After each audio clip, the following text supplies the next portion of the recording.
하나님은 하나님의 나라를 직접 이루어 가십니다. 하나님은 하나님의 나라를 이루어 가시기 위해, 다시 말하면 교회의 유익과 교회의 덕을 세우기 위해 저와 여러분 각자에게 은사를 주셨습니다. 그러므로 내가 잘하고 좋아하고 거룩한 부담감이 있고 교회의 유익을 주는 나의 은사가 무엇인지 발견하여 교회의 덕을 세우시는 여러분이 되시길 바랍니다. 로마서 12장에서 말씀하는 하나님이 교회에 주신 첫 번째 은사는 예언입니다. 예언은 하나님의 말씀을 선포하여 교회의 덕을 세우고 교회를 권면하고 교회를 위로하는 은사입니다. 두 번째 은사는 섬기는 은사입니다. 사람에게 하지 않고 주께 하듯 하나님의 마음과 하나님의 사랑으로 이웃의 실제적인 필요를 공급하고 채워주며 주님의 몸된 교회를 세워가는 은사입니다. 세 번째 은사는 가르치는 은사입니다. 하나님의 말씀인 성경을 잘 설명해 주어 하나님의 말씀을 하나님의 뜻대로 정확하게 이해하게 하는 은사입니다. 말로만 설명하는 것이 아니라 삶을 통해 하나님의 말씀을 순종하면서 하나님의 은혜와 복을 나누는 은사입니다. 오늘은 로마서 12장에서 말씀하는 하나님이 교회에 주신 은사가 무엇인지 계속해서 하나님의 말씀을 듣고자 합니다. 로마서 12장 8절 말씀입니다. 같이 읽어보겠습니다.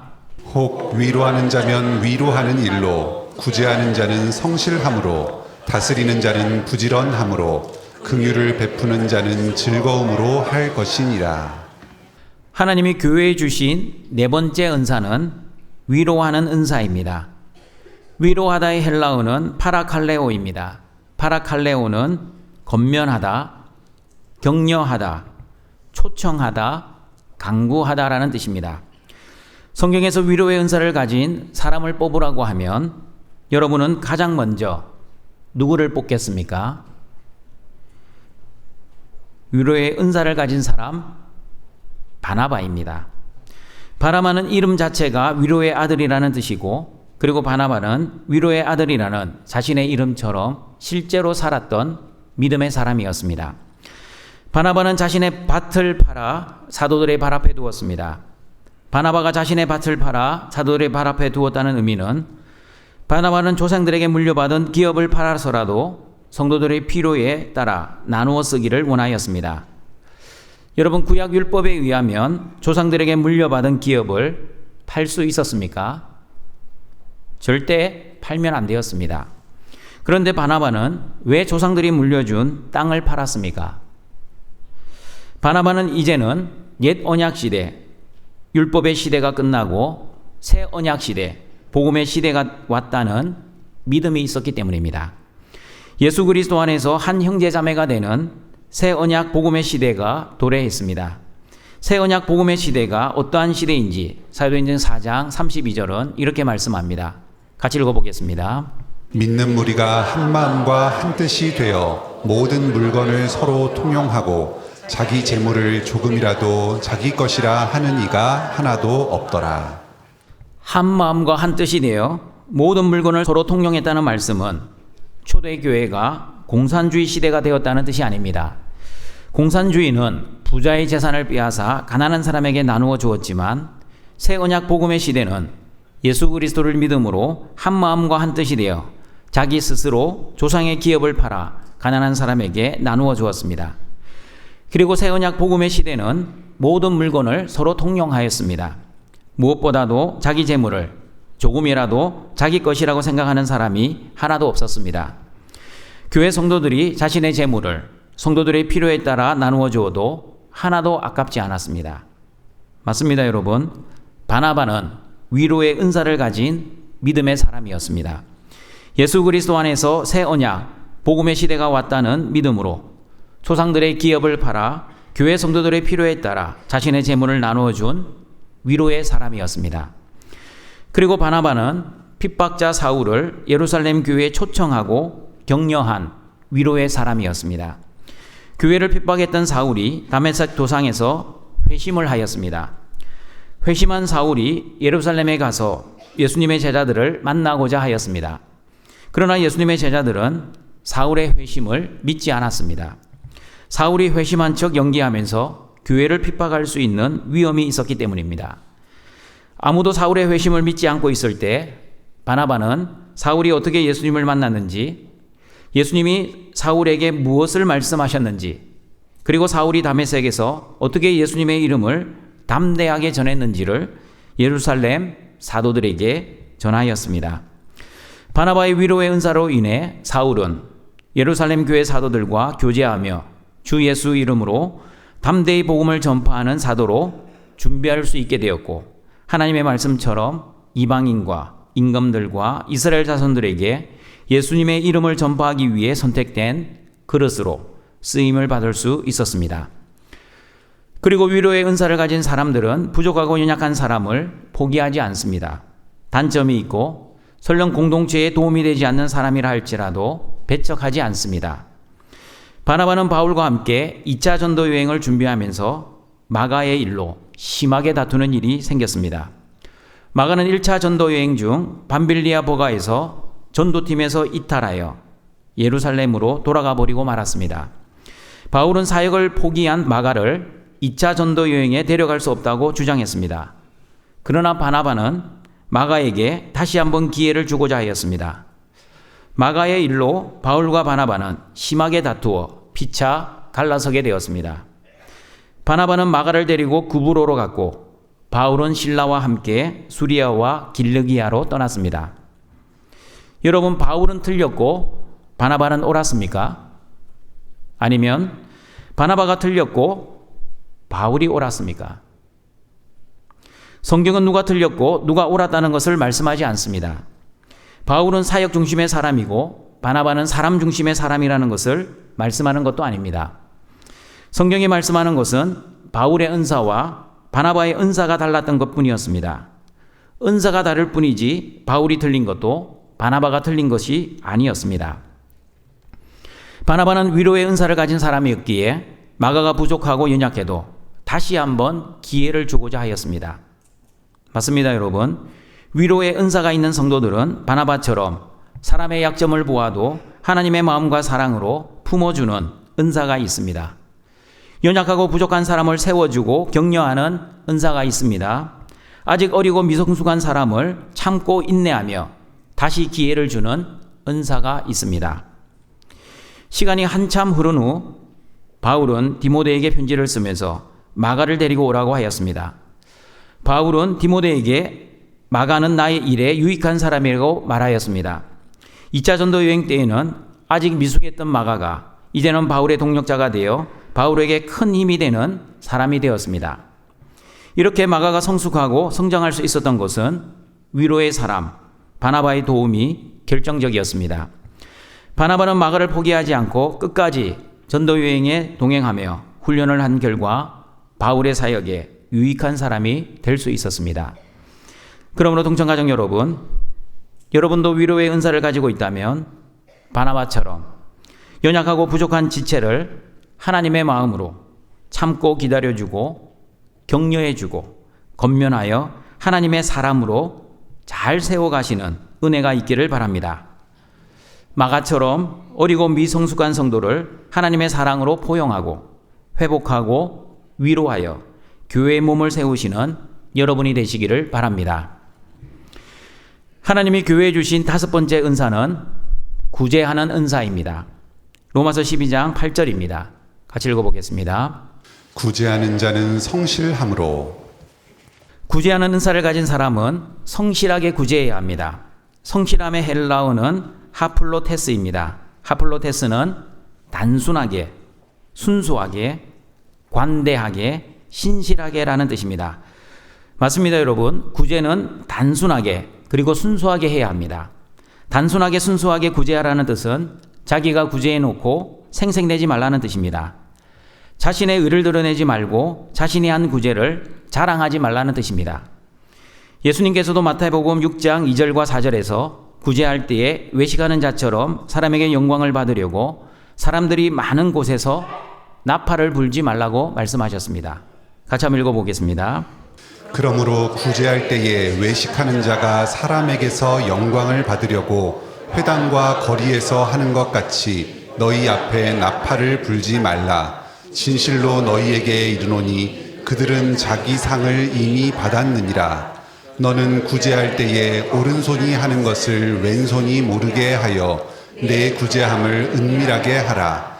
은밀한 중에 보시는 너희 아버지께서 갚으시리라. 구제할 때 외식하는 자처럼 자신의 영광을 얻기 위해 회당과 거리에서 나팔을 불면 어떻게 됩니까? 자기 상을 이미 받게 됩니다.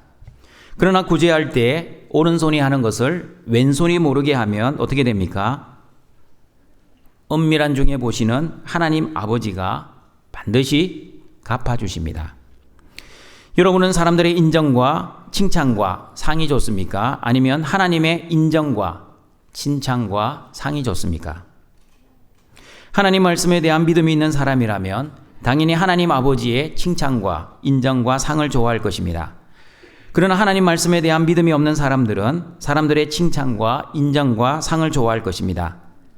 당장 눈에 보이는 칭찬, 당장 눈에 보이는 사람들의 인정, 그리고 당장 눈에 보이는 사람들의 상을 좋아할 것입니다. 그러나 하나님 말씀에 대한 믿음이 있는 사람들은 당장 눈에 보이지 않는 하나님의 칭찬, 당장 눈에 보이지 않는 하나님의 인정, 그리고 당장 눈에 보이지 않는 하나님의 상을 좋아합니다. 당장 눈에 보이지 않아도 하나님의 칭찬은 영원한 칭찬이요. 당장 눈에 보이지 않아도 하나님의 인정은 영원한 인정이요. 그리고 당장 눈에 보이지 않아도 하나님의 상은 영원한 상이라는 믿음이 있기 때문입니다. 그러므로 구제하는 은사를 가진 사람들은 단순하게 구제하기에 사람들의 칭찬을 바라보지 않고 하나님의 칭찬을 바라보며 구제할 것입니다.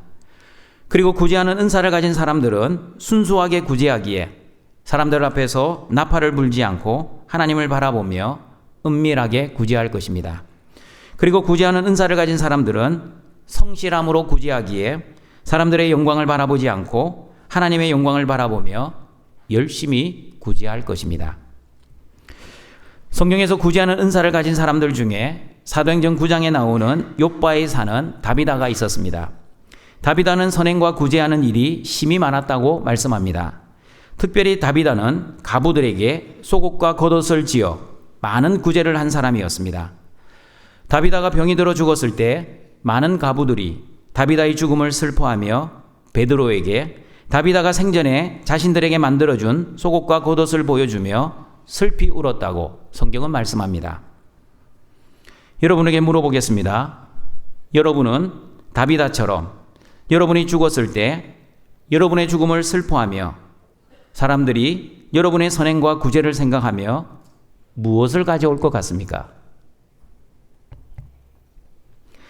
장례식에 문상 오는 사람들의 숫자를 보면 그 사람이 어떻게 살아왔는지를 알 수 있다고 합니다. 찾아오는 문상객의 수도 중요하겠지만 그러나 여러분, 문상객들이 하는 소리가 더 중요합니다. 제가 호스피스 사역을 했기에 많은 장례를 치러보았습니다.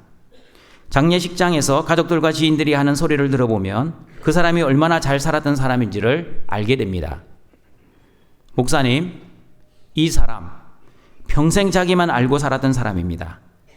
주위의 사람들, 가족들 신경도 쓰지 않고 자기 중심적으로 살았던 인간입니다.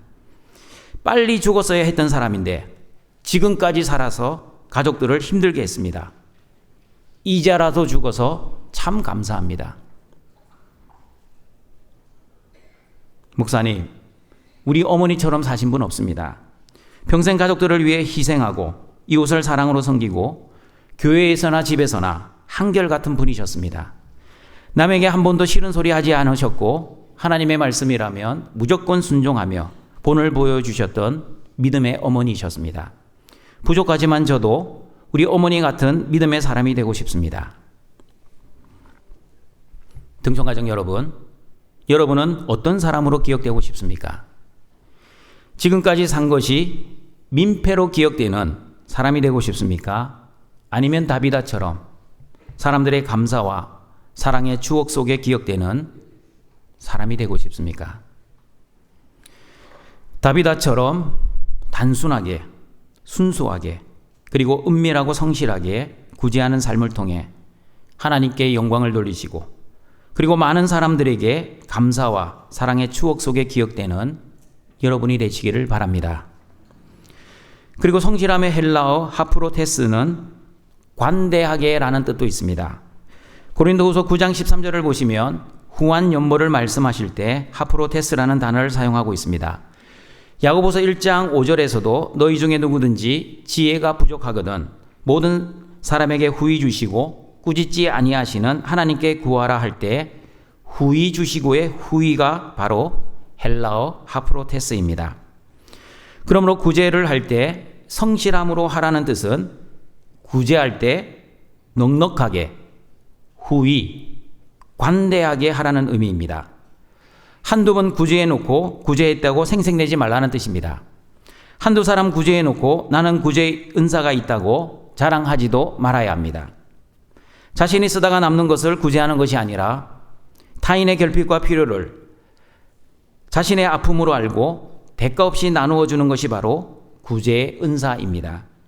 그러므로 단순하게, 순수하게, 관대하게, 신실하게 구제의 은사를 통해 그리스도의 몸된 교회를 세우시는 여러분이 되시기를 바랍니다. 하나님이 교회에 주신 여섯 번째 은사는 다스리는 은사입니다. 로마서 12장 8절입니다. 같이 읽어보겠습니다. 다스리는 자는 부지런함으로. 다스리는 자는 교회의 감독과 장로와 집사처럼 교회를 돌보는 직분자를 의미합니다. 디모데전서 3장을 보시면 감독의 자격으로 한 아내의 남편이 되어 자기 집을 잘 다스려 자녀들로 모든 공손함으로 복종하게 하는 자라고 말씀합니다. 또한 집사의 자격으로 한 아내의 남편이 되어 자녀와 자기 집을 잘 다스려야 한다고 말씀합니다. 자신의 가정을 잘 다스리지 못하면 어떻게 하나님의 교회를 돌볼 수 있겠냐고 말씀합니다. 맞습니다, 여러분. 교회를 다스리는 장로와 집사는 가장 먼저 자신의 가정을 잘 다스려야 합니다.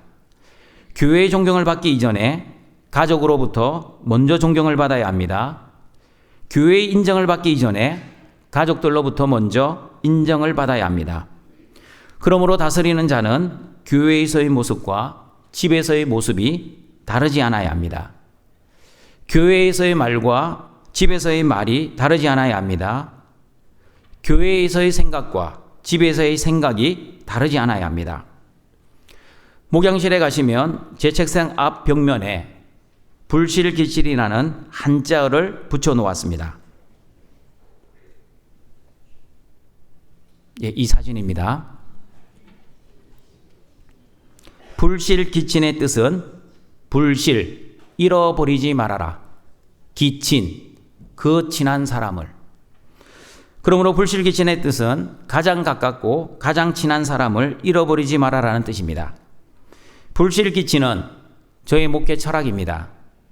교인들에게 인정받는 목사가 아니라 아내에게 인정받는 목사가 되는 것이 저의 목회 철학입니다. 교인들에게 칭찬받는 목사가 아니라 자녀들에게 칭찬받는 목사가 되는 것이 저의 목회 목표입니다. 그러므로 동청가족 여러분, 여러분들도 가장 가까운 남편과 아내와 가족을 잃어버리지 않기를 소망합니다. 남편을 내팽개치고 교회 일 너무 열심히 하지 마십시오. 자녀들 밥도 차려주지 않고 교회 직분 너무 충성되게 감당하지 마십시오. 교회 일과 교회 직분 등한시하라는 뜻이 아닙니다. 아무리 교회 일과 교회 사역이 중요해도 가정과 가족을 내버려 두고 교회 일과 교회 사역에 집중하지 말라는 뜻입니다. 가정을 잘 챙기고 교회 일에 충성해야 합니다. 가족을 잘 다스리고 교회 사역에 열심히 감당해야 합니다. 장로와 집사가 가족을 잘 다스려야 하는 이유는 하나님의 교회를 잘 다스리기 위함입니다. 여러분, 가정도 교회라는 사실을 아십니까? 가정은 하나님이 예수님의 십자가를 통해 창조하신 하나님의 창조물입니다. 그러므로 가정을 성경에서는 가정교회라고 표현하고 있습니다. 큰 하나님의 교회, 등촌교회를 잘 다스리기 위해서는 반드시 작은 가정교회부터 잘 다스리는 은혜가 있어야 합니다. 그러므로 여러분의 가정교회를 잘 다스리고 그리고 등촌교회를 잘 다스리는 등촌의 직분자들이 되시기를 바랍니다.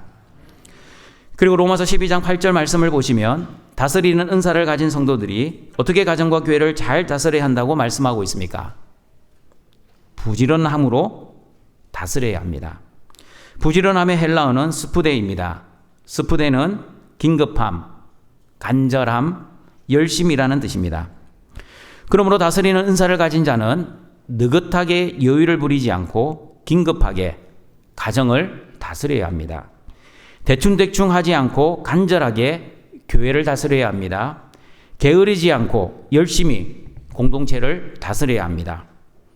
성경의 인물 중 긴급하게, 간절하게, 그리고 열심히 다스리는 은사를 가지고 있었던 인물이 바로 느헤미야입니다. 느헤미야는 바사의 아닥사스다 왕 때에 술 맡은 관원장이었습니다.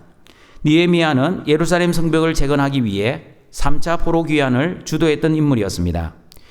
예루살렘 성벽이 재건된다는 소식을 들은 주변 나라의 지도자들인 산발랏, 도비앗, 겟셈이 성벽 건축을 방해하기 시작했습니다. 그들은 느헤미야가 바사 왕에게 반역을 하기 위해 스스로 왕이 되려고 한다고 유언비어도 퍼뜨렸습니다. 그러나 느헤미야는 주변의 방해와 모함이 있을 때마다 하나님께 기도했습니다. 그리고 느헤미야는 유대 총독으로 파송되었지만 유다 사람들과 예루살렘 백성들로부터 총독의 녹을 받지 않고 오히려 창고에 곡식을 풀어 일꾼들에게 충분한 음식을 제공하였습니다. 느헤미야는 느헤미야 수하의 사람들의 절반은 성벽을 건축하는 일을 하게 하고 절반은 무기를 들고 전쟁을 준비하게 했습니다. 성을 건축하는 자들과 짐을 나르는 자들은 한 손으로 일을 하고 한 손으로는 병기를 잡았습니다. 숱한 어려움과 방해와 모함 속에서도 느헤미야는 52일 만에 성벽을 재건하는 놀라운 지도력을 발휘했습니다. 느헤미야는 하나님께 기도하며 하나님의 은혜와 도우심을 구하였습니다. 느헤미야는 총독이라는 자신의 특권을 포기하고 곡식을 백성들과 함께 나누어 먹었습니다. 그리고 느헤미야는 52일 만에 성벽 재건을 완료하는 놀라운 지도력을 가졌습니다. 그러므로 느헤미야는 다스리는 은사를 가진 하나님의 사람이었습니다. 하나님이 주신 사명을 긴급함으로, 간절함으로, 그리고 열심히 감당한 다스리는 은사를 가진 사람이었습니다. 그러므로 등촌의 직분자 여러분, 하나님이 주신 다스리는 은사를 가지고 여러분의 가정과 등촌교회를 부지런히 다스리시는 여러분이 되시길 바랍니다. 여러분의 가정과 등촌교회를 긴급함으로, 간절함으로, 그리고 열심히 다스리시는 여러분이 되시기를 바랍니다. 하나님이 교회에 주신 7번째 은사는 긍휼을 베푸는 은사입니다. 로마서 12장 8절입니다. 같이 한번 읽어보겠습니다. 긍휼을 베푸는 자는 즐거움으로 할 것이니라. 구약 성경을 보시면 하나님은 고아와 가부를 돌보아 주라고 말씀하셨습니다. 나그네를 선대해야 합니다. 가난한 자에게 이자를 받지 말고 돈을 빌려주어야 합니다. 또한 가난한 자가 옷을 전당 잡혀도 해가 지기 전에는 반드시 그 옷을 돌려주어야 합니다. 마태복음 25장을 보시면 예수님이 오른편의 양들에게 이렇게 말씀하셨습니다. 내 아버지께 복받을 자들이여 나와 창세로부터 너희를 위하여 예비된 나라를 상속받으라. 너희들은 내가 줄일 때에 먹을 것을 주었고 내가 목마를 때에 마시게 하였고 나그네 되었을 때에 영접하였고 내가 헐벗었을 때에 옷을 입혔고 내가 병들었을 때에 돌보았고 내가 옥에 갇혔을 때에 와서 보았느니라. 그러자 오른편의 양들이 대답합니다. 주님, 우리가 어느 때에 주께서 줄이신 것을 보고 음식을 대접했습니까? 어느 때에 주께서 목마르신 것을 보고 마시게 하였습니까? 어느 때에 나그네 되신 것을 보고 영접하였습니까? 우리는 전혀 기억이 나지 않습니다. 그러자 예수님이 마태복음 25장 40절에서 이렇게 말씀하십니다. 같이 한번 읽어봅니다. 임금이 대답하여 이르시되 내가 진실로 너희에게 이르노니 너희가 여기 내 형제 중에 지극히 작은 자 하나에게 한 것이 곧 내게 한 것이니라 하시고. 등촌가정 여러분, 이 본문을 해석하는 열쇠는 내 형제 중에 지극히 작은 자가 누구인지를 정확하게 않은 것입니다. 내 형제 중에 지극히 작은 자는 누구입니까? 어느 성도가 저에게 이런 말을 했습니다. 목사님, 거리에서 구걸하는 거지를 보았는데 돕지 않고 그냥 지나치면 꼭 마태복음 25장 오른편 양과 왼편 염소의 말씀이 떠오릅니다. 불쌍한 사람을 돕지 않으면 예수님을 돕지 않았다는 생각에 마음이 불편하고 마치 지옥에 갈까 두렵기까지 합니다. 제가 그 성도에게 말씀드렸습니다. 마태복음 25장 양과 염소 비유의 말씀에 나오는 내 형제 중에 지극히 작은 자는 이 세상에 있는 모든 불쌍한 사람, 가난한 사람을 의미하는 것이 아니라 복음을 전하다가 고난과 박해를 당하고 있는 예수님의 제자들과 사도들과 성도들을 의미합니다. 구약 성경에서 말씀하는 나그네와 고아, 가부와 가난한 사람들도 하나님의 백성을 의미하지 하나님의 백성이 아닌 이방 사람을 의미하는 것이 아니었습니다. 신약 성경에서도 내 형제는 하나님 나라의 백성을 의미하지 하나님의 백성이 아닌 세상 사람들을 의미하는 것이 아닙니다. 그러므로 마가복음 10장 29절 30절에서는 이렇게 말씀하고 있습니다. 같이 한번 읽어보겠습니다. 예수께서 이르시되 내가 진실로 너희에게 이르노니 나와 복음을 위하여 집이나 형제나 자매나 어머니나 아버지나 자식이나 전토를 벌인 자는 현세에 있어 집과 형제와 자매와 어머니와 자식과 전토를 100배나 받되 박해를 겸하여 받고 내세의 영생을 받지 못할 자가 없느니라. 예수님과 복음을 위해 집과 전토를 팔아 교회에 헌금하면 하나님이 몇 배로 갚아주십니까? 몇 배입니까? 100배나 받대. 그러면 예수님과 복음을 위해 형제나 자매나 어머니나 아버지나 자식을 버리면 100배의 형제 자매, 100배의 어머니 아버지, 100배의 자식을 받을 수 있습니까? 말씀을 잘 보십시오. 현세에서 100배의 복을 받는다면 그러면 왜 박해를 겸하여 받습니까? 나와 복음을 위해 집이나 형제나 자매나 어머니나 아버지나 자식이나 전투를 벌인 자는 현세에 있어 100배나 받는다는 의미는 예수님과 복음을 위해 가족과 자기 소유를 잃어버리는 자는 새로운 하나님 나라, 교회 공동체를 얻는다는 의미입니다. 육신적 형제 자매가 아니라 예수 그리스도 안에서 영적인 형제 자매가 생겼습니다. 혈통적인 아버지 어머니가 아니라 예수 그리스도 안에서 영적 아버지와 영적 어머니가 생겼습니다. 조금 전에 말씀을 나눈 것처럼 바나바가 땅을 팔아 교회 앞에 두었더니 형제 자매가 자신의 필요에 따라 서로 통용하였습니다. 교회를 통해 100배의 전토, 예수님을 통해 100배의 형제 자매, 믿음으로 100배의 아버지와 어머니가 생겨나게 되었습니다. 실제 우리 사도행전을 보시면 베드로와 바울이 설교하여 하루에 3,000명씩, 하루에 5,000명씩 교회에 형제 자매, 아버지 어머니, 자녀들이 들어왔습니다. 등촌가족 여러분, 하나님의 은사를 주신 목적은 무엇을 세우기 위함입니까? 교회를 세우기 위함입니다. 내가 헌금했더니 100배를 받았더라.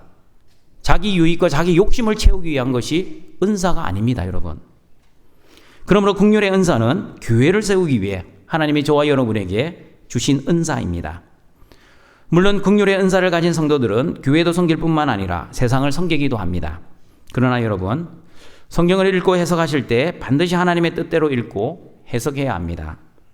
마태복음 25장 40절이 말씀하는 내 형제 중에 지극히 작은 자는 세상에서 불쌍한 사람이 아니라 예수님과 복음을 위해 자신의 전토와 형제 자매와 아버지와 어머니와 자식을 버린 예수님의 제자들과 복음 전도자들을 의미합니다. 누가복음 10장, 우리 지난주에도 말씀을 드린 것처럼 선한 사마리아의 말씀 속에서도 자비를 베푼 선한 사마리아 사람은 강도 만난 사람의 유일한 이웃이었습니다. 율법에 정통했던 제사장과 레위인이 아니었습니다.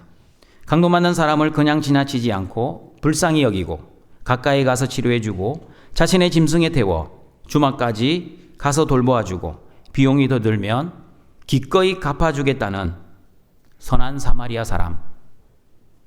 누구입니까?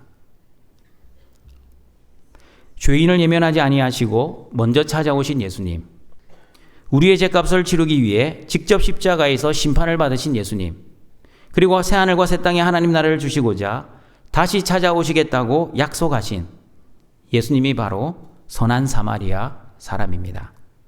그러면 저와 여러분은 누구입니까? 강도 만나 죽어가는 사람입니다. 율법의 정죄를 받아 죄책감으로 죽어가던 사람입니다. 율법의 정죄로 죽어가던 저와 여러분을 선한 사마리아 사람 되시는 예수님이 십자가에서 저와 여러분을 살려주셨습니다. 율법의 정죄로부터 해방시켜 주셨습니다. 모든 죄책감으로부터 자유하게 해주셨습니다. 죄와 사망의 법에서 해방시켜 주셨습니다.